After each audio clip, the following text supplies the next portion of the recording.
What's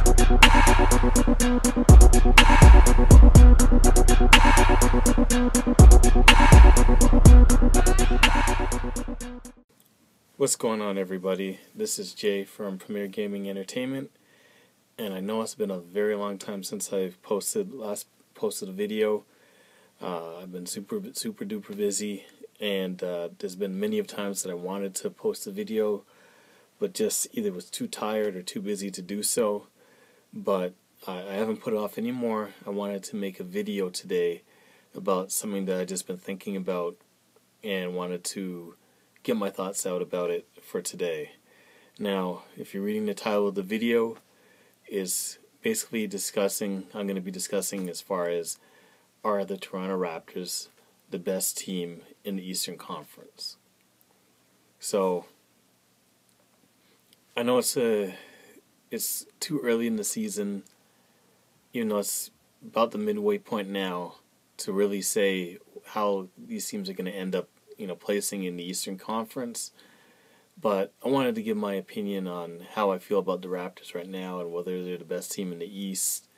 At the time of me recording this video, the trade deadline has already passed, and Cleveland has already made the deals that they made. And, I'm going to discuss that in a later video, not in this video. But, as it is right now, I think that the Raptors are the best team in the East. Now, I know, you got Cleveland with the moves that they made. You got Boston, who's still like a half game behind, the Raptors now, who are in first place. But I think that overall, this team is the best team in the East. Now, a lot of people are saying, they're playoff chokers, they're gonna choke in the playoffs, blah blah blah. And in the past, like a few years ago, that was the case. But I think since then, with them getting that first playoff series win out of the way, for the current core players, it's no longer, a matter of them choking in the playoffs and stuff like that. They've just run into LeBron every single time in the last 2 years and just couldn't beat him. So, I think that the Raptors are, the best team. We gotta wait and see how things play out. Obviously, injuries can happen and things of that nature. But if everything plays out the way it is right now, I think this is the team to beat in the East. Now, I wanted to also talk about, because I want to, open up another door with the whole thing about playoff choking. I wanted to talk about my feelings as far as how well that they're going to do in this year's playoffs. Obviously, I don't know how well they're going to do because, the playoffs haven't started, and you're not going to know until they actually play the games. But I think that this team is better suited this year, more than any other year, to make a deep run into the playoffs. Here's why. Now, before I get into that, I'm going to go back about a year and change. No, less than a year.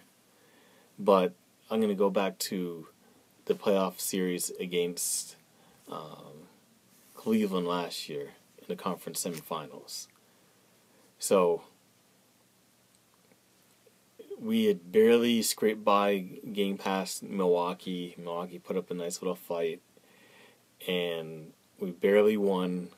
But, I felt that we had a good opportunity to make a dent playing against Cleveland. Last year we had taken them to 6 games, had the series tied at 2. We're playing well, all that good stuff. And I thought that it was going to be the same thing where it was going to be a drag-em-out series versus Cleveland.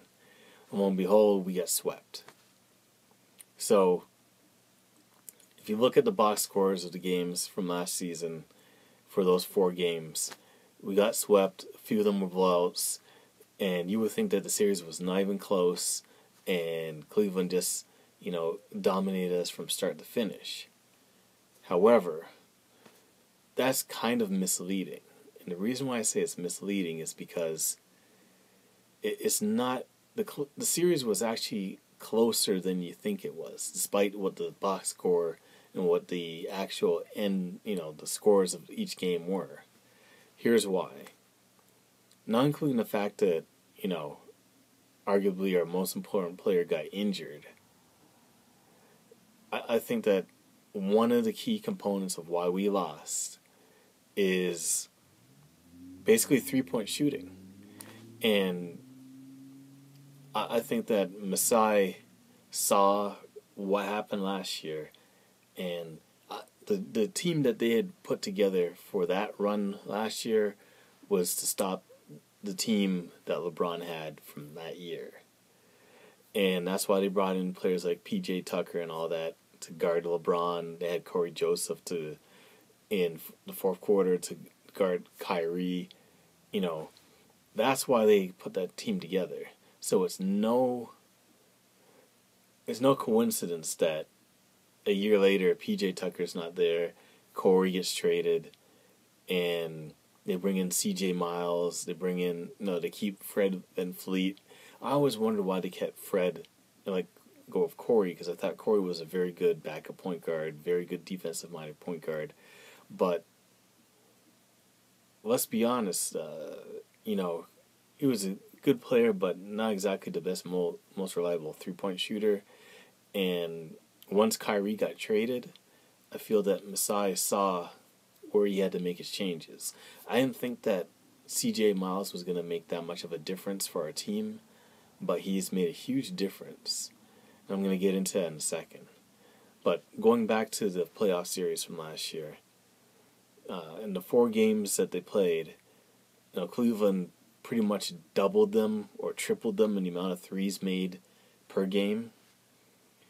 And, there's only way that you can make that up as a team, and that's if you shoot more free throws than the other team. You're winning the differential in either rebounds and or turnovers. Those are the only ways that you're going to really keep up with another team if they're just shooting hitting 10, 12 more threes than you per game. That was pretty much the difference in that whole series. It doesn't seem like that, but that is basically the meat and potatoes of why they lost that series and why they got the games that they got blown out. Cleveland was hitting 16, 18 threes, and they're hitting 5 or 6. I think one game they only hit 2 threes. You can't compete with a team hitting 18 threes and you hit 2 threes.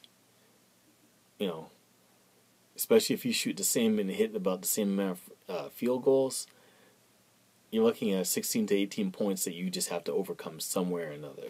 And if you're not making up in, out rebounding them, if you're not getting it through turnovers, you're not getting it for free throws, you're going to lose by, 16 to 20 points. And it won't even be because you just got outplayed. It's just you just got outshot from 3. So I think that Masai saw that and said, we need to make some sort of change. We're never going to beat these guys playing the way that we're playing, where we're an inside the arc, in the paint, mid-range team who occasionally will hit a 3. They needed to make a change desperately, not only to their three-point shooting, but also to their whole offense. And this is why I think that they're going to be a team that's going to be a hard out and a team that's going to make it deeper into the playoffs. This whole new offensive philosophy has worked so well in so many different levels that I feel that this is going to be the year that we make a huge run. It's no longer this ISO focused offense where you just give it to one guy and he just does his thing while everyone's standing around. The offense was okay in the regular season, but when teams can sit there and they can focus on you and they can game plan for you properly and actually have practices to work on that stuff, there's no way that you're going to beat a good team like that.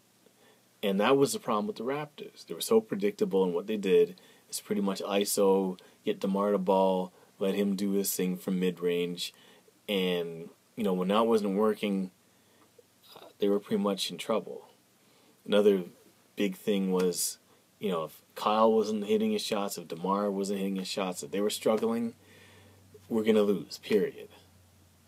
That is no longer it's no longer the case this season. Case in point, not the game against Charlotte that just went past, but the game against the Knicks. Now, I know you can take it with a grain of salt that we played the Knicks. I know they suck. Porzingis is out for the season of a torn ACL, which actually kills my fantasy basketball team. But whatever. I'm not even going to talk about that. I know it was the Knicks, but still, even with a team like the Knicks, they're still a professional basketball team. And typically speaking, if DeMar and Kyle don't score double digits, typically in the past we're going to lose that game.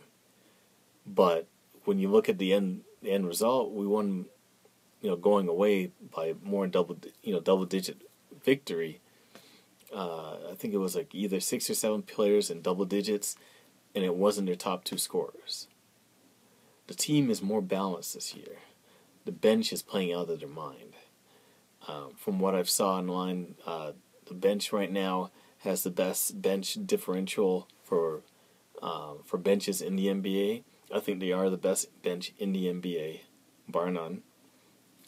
With I think Houston being a close second, but right now our bench is playing phenomenal. And what has happened with the bench playing well and with the ball movement, it's worked into another key thing that I think is going to help us go deep in the playoffs. And that is overall team point differential. In the past, we've played a lot of games where the going has been tough. We've won a lot of close games and stuff like that. This year, we've had a lot of blowout games where our starters weren't even playing in the fourth quarter. I think in the last 4 or 5 games, our stars haven't even played in the fourth quarter. And that is very, very amazing. I know it sucks for your fantasy team, but for the actual Raptors and for their team, this is great news. And the reason why is because when you go deep into the season, those minutes that are shaved off, it doesn't seem like like a big deal that you're only playing, you're sitting out a quarter each game and stuff like that. But that stuff adds up, So over a course of time for a season, the more time that you can rest in game is less wear and tear on your body deep down the line. It's going to help for us to be fresh. And I think that if we're fresh going into the playoffs, I think that we have a good chance to make it all the way to the finals. And what's going to be a very huge key for us is, right now we're in first place. We need to keep first place. We right now have the best home record in all of the NBA. And, if we can keep that number 1 seed and take that into the playoffs as a number 1 seed, all the teams are going to have to come to us to play. Where we've been dominant and been the best team in the whole NBA all season long. With that being said, whoever we play in the first round, we can't play around with it. We can't have it where it's going 7 games, 6 games. We need to take care of business like Cleveland is taking care of business, and like Golden State takes care of business, where we just sweep whoever we play and then rest for a week or 2. People always say,